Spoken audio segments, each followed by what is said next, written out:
Hi everybody, I'm Beebs Kelley. Welcome back to another video. Today we are back in to Harry's BBC disastrous interview to analyze a little bit deeper a few things we didn't have time to get to yesterday, as well as the PR impact and the wider, fallout from this interview and all of the mistakes. The whole thing really just screams petulant teenager. Somebody who doesn't grasp how the real world really works and who is irrationally blaming others for the consequences of his own actions. No wonder he lost the case. And this interview was full of projection and telling on himself. And there's a few really juicy bits in today's video that I cannot wait to share with you. So Harry's core arguments throughout this interview really revolve around three key points that we're going to discuss today, as well as a few pivotal statements that we made that we didn't have time to include in yesterday's long video. If you missed it, I will link it for you at the top of the screen and in the description box, so be sure to go check it out so you do not miss the sort of fact checking that we did on that interview yesterday. It really does give great context to what we are discussing today and sets the record straight on a few of the things that Harry tried to manipulate the truth on. But we are also going to break down the PR fallout from this. Remember, Harry and Meghan tend to talk in circles. So a lot of his argument throughout the interview was just repeating the same stuff that he has previously said earlier in the interview. He had like three main talking points that he was trying to get across, and he kept falling back on them repeatedly throughout the interview. But possibly the largest factor here is Harry's desire to get his way, plain and simple. Really feels like it was about stubbornness to the point of illness.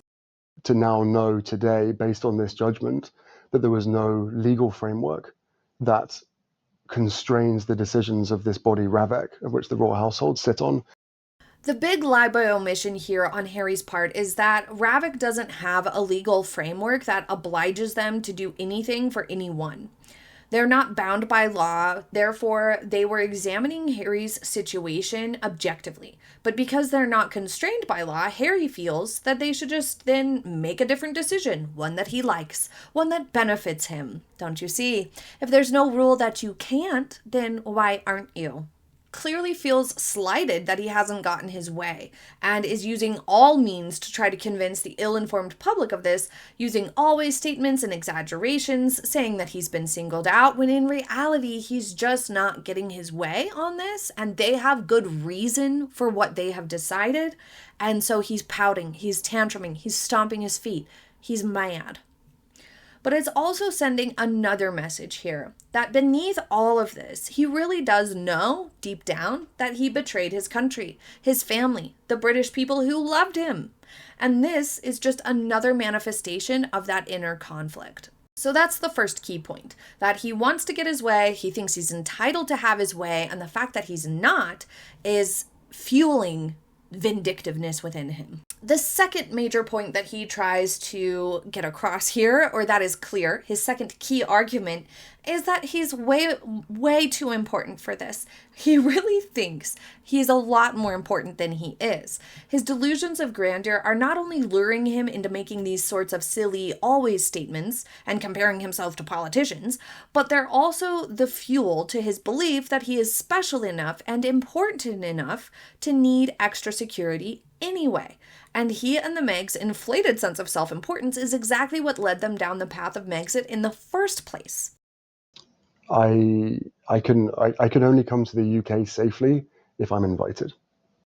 So here Harry thinks that he's revealing something completely unfair to him, that he is only allowed to come over and get police protection automatically, like it's kind of a given, if he's invited by the king. And he thinks that this is revealing some super controversial, super unfair thing that he's going through.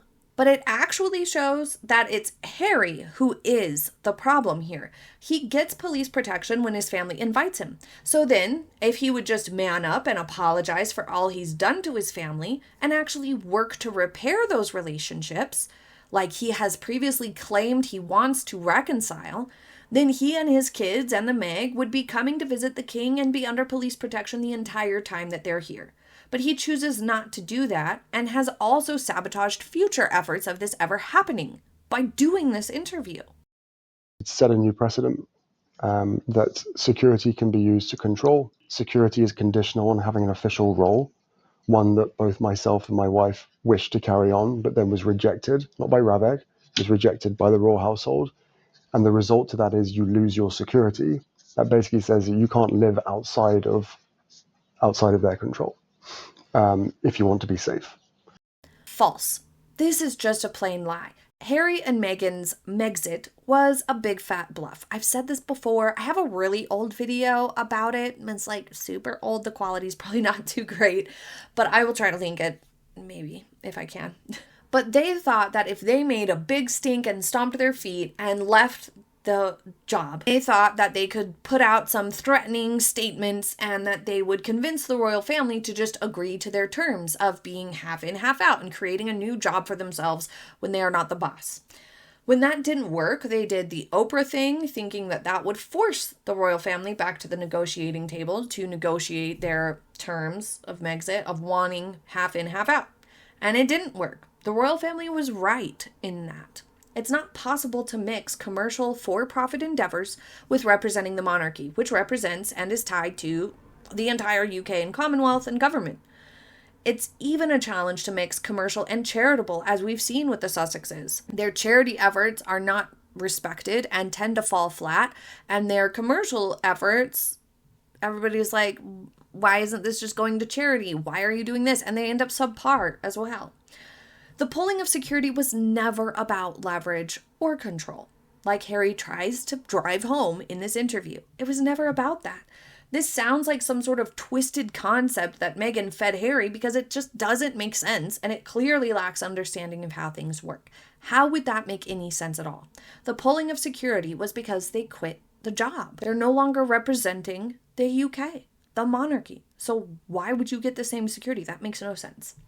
So it's also clearly about ego, as evidenced by the many references to being the highest level of security threat, downgraded to the lowest, those sorts of references. This is all still really tied up with his ego. The third key point that he tries to drive home, the third key argument that we could pull from this, is that he believes that this is more a family issue and that his family could just wave a magic wand and fix it if they wanted, which is either complete ignorance to the reality of the issue or just an attempt at manipulating the narrative to appear as a victim again. Either way, he's wrong. That is not true. Putting myself in their shoes, putting myself in Meghan's shoes, for example, I wouldn't want Harry to be handling this way.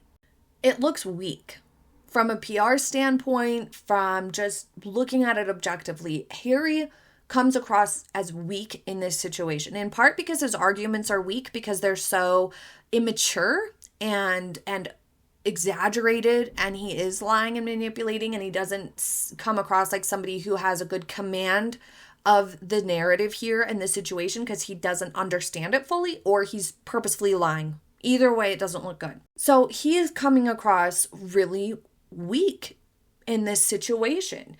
His argument is a wisp in the wind, but also because, okay, Harry, you feel the security offered by the UK at this moment is subpar. You feel it's insufficient. You've repeatedly said that, so what are you doing about it? By his own admission, if he had a good relationship with his family and was being invited over by them and staying on palace grounds, he would be having just as good of security as he has always enjoyed his entire life, because he would be with the royal family on palace grounds and invited by them, and therefore would have police protection. But okay, here we are. He feels it's insufficient, what he has now. So what is he doing about it? Apparently nothing. A lost lawsuit and then a whiny, pitiful interview complaining about it? You're wealthy. You have connections. How about you solve your own problems?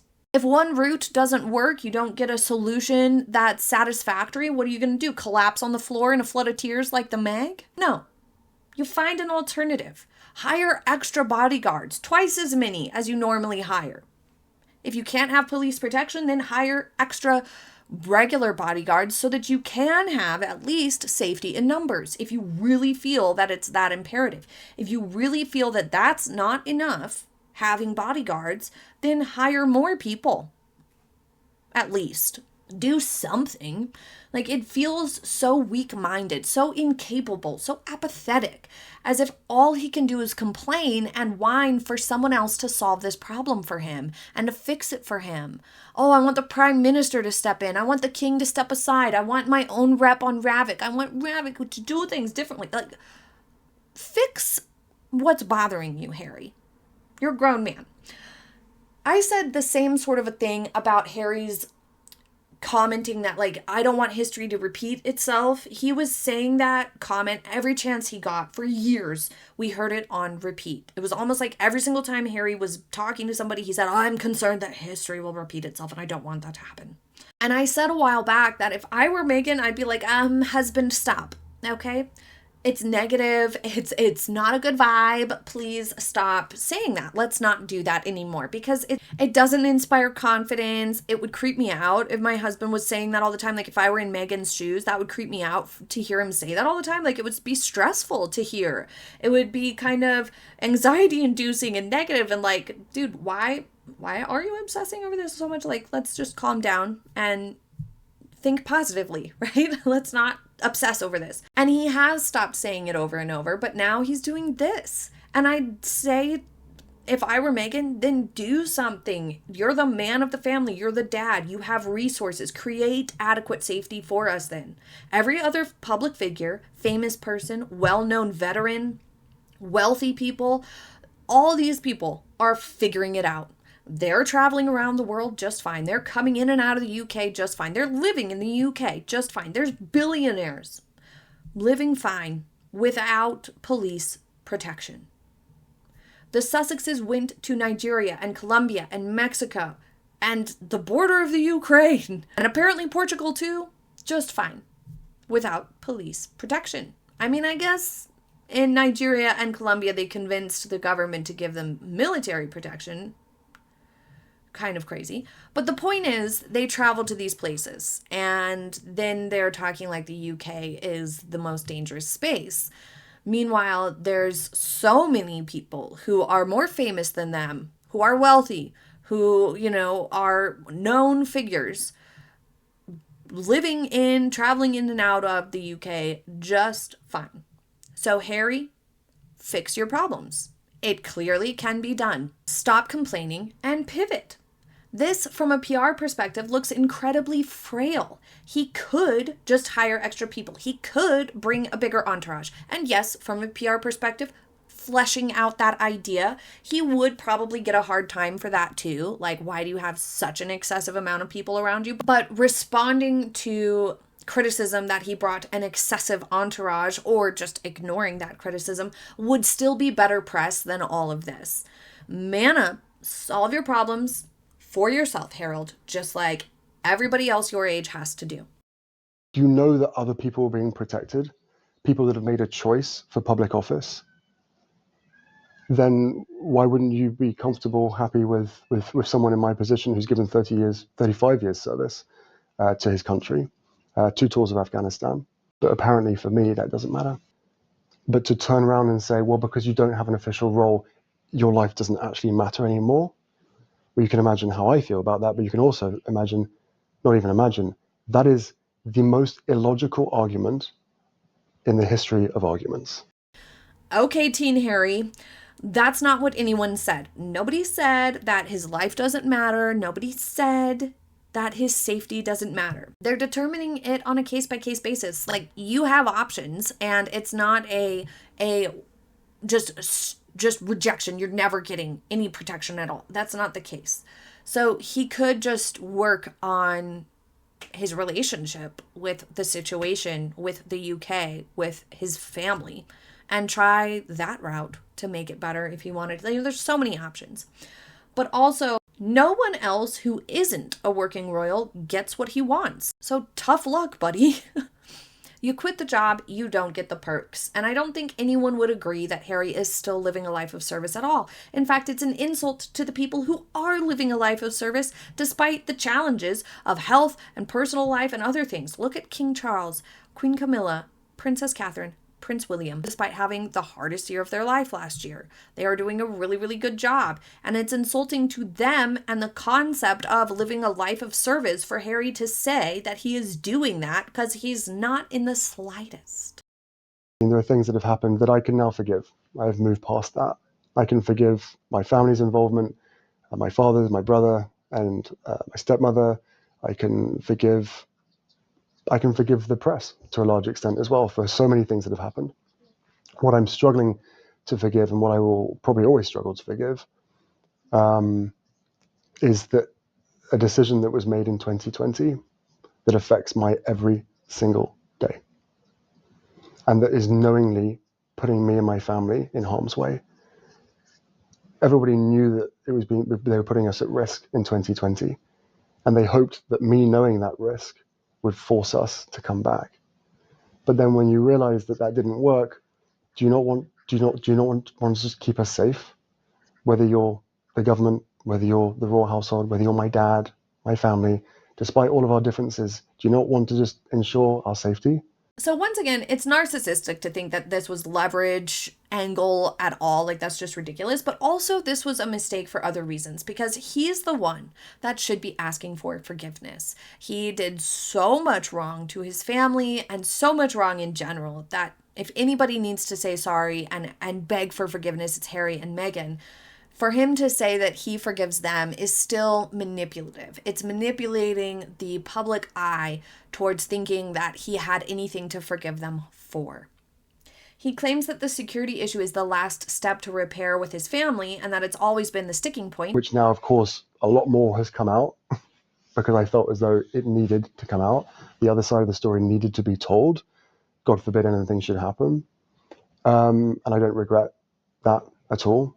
Well, he should regret it. He should regret telling his side of the story. That's what did the irreparable damage to his relationship with his family. Even if we were to say, okay, there were things behind closed doors that were unfair for Harry and Meghan, even if we were to give them that, which is generous, it's still impossible to be on Harry and Meghan's side. Because one key difference: Harry and Meghan took their grievances onto the worldwide stage. Meanwhile, the royal family never once did the same. And in all conflict, but especially in family conflicts, it's rarely, if ever, one completely perfect party with 0% fault and one who has done 100% of the problems. So for the public, there's this really, really big challenge for people to just be like, yeah, Harry and Meghan totally deserved to do what they did, and the royal family is totally wrong, and Harry and Meghan forgiving them is gracious. Like, that's just a huge leap that people are not going to make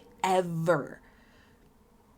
And we know it's not true on top of it, because Harry and Meghan lied and it made their credibility trash. Like, so nobody is taking their side. Nobody ever will take Harry and Meghan's side on these things. And so them taking this holier-than-thou approach has been incredibly damaging. Airing their side while lying lost them all manner of support and credibility. And everybody is firmly in the royal family's corner on this one. It has resulted in this space where Harry and Meghan crossed moral lines and familial boundaries that we all recognize as super screwed up treatment of the royal family members. It's unforgivable. And yet Harry sits here, and the Meg too, as if they've been wronged in life when they really haven't. It's just nuts. He should regret his decisions of telling his side. He should regret that big time, because he lied so much. Even for that reason alone, even if there were no other fallout or consequences for anyone else, he should regret lying. He does acknowledge that his family may not be able to forgive him for writing Spare, but he also isn't asking for forgiveness, and he's not addressing the negative impact that he's had on his loved ones, and he's not apologizing. He's still not saying sorry for what he's done. Not so much as devastated as with the loss that I am about the people behind the decision, feeling as though this is okay. Is it a win for them? Is it a win that that I don't get the protection that the threats and risks and impact say that I should? Petty Prince Harry at it again. How did he think this statement was going to go down? It's another attack, and it's another manipulation of the truth. He claims to want reconciliation and that it cannot come without truth, which is one of the most hypocritical things he said throughout this interview. He who has lied alongside his wife countless times about people, publicly attacked them, and initiated a smear campaign against his own family. It's gross. It's crazy behavior, like super insane. And yet he has the audacity to say something like that. It's more blame game, no accountability, more lies, more media manipulations. I'm a victim, don't you see? It's the worst possible PR move. And the fallout has been devastating for Harry and Meghan and their reputations once again. Like I said, it looks weak. It lacks integrity, and most importantly, perhaps, it shows a total lack of growth. Harry is no less immature and misguided than he was during Megxit, or Oprah, or Spare, or the rest. He's learned nothing. He's done zero introspection, no objective examination of his mistakes and what he's done to damage his relationship with his family. It's all their fault. It's all Ravik's fault. The whole thing was rigged against him. Sound familiar? It's sad for the family, but it's also very revealing for Harry and Meghan that nothing has changed. And in true Sussex form, he told on himself in yet another way. By accusing the royal family of wielding security as leverage to force him and Meghan to stay in the UK, which is plainly false, and we know this is not the case. The royal family is not in charge of deciding any of it, and neither is the royal family representative on Ravik. Then it only demonstrates that it is Harry himself, he and the Meg, who are using this security issue. They're using this situation as leverage to try to get their way by withholding their children from the king, thinking that that will magically make him step in so that they can have their way. Essentially, Harry and Meghan are trying to force King Charles to do something that he really can't do. But in their mind, by doing this interview, Meghan and Harry will think that by thrusting Harry into this interview, that he is communicating to King Charles that if only he would interfere in Ravik and give Harry and Meghan what they want. If only he would do that, they will bring the children to the UK to see the king. That's what they're doing here. That's their clear motivations beyond a lame attempt to save face.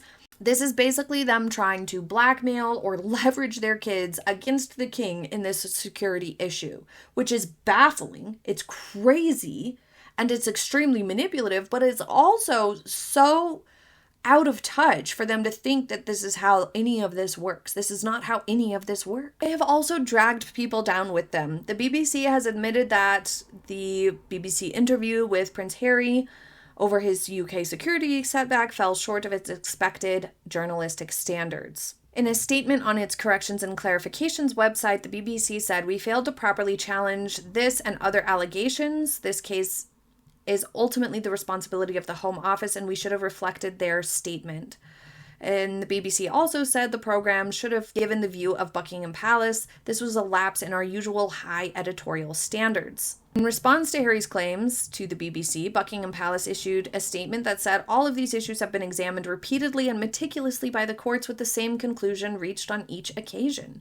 Which is to say, at what point do we just accept the court's decision and stop attacking and stop giving Harry a platform to attack? And even Harry's long-lost friends have come out to speak out against Harry's actions, saying that they do not agree with it, that it's unforgivable what he's been doing and what he continues to do.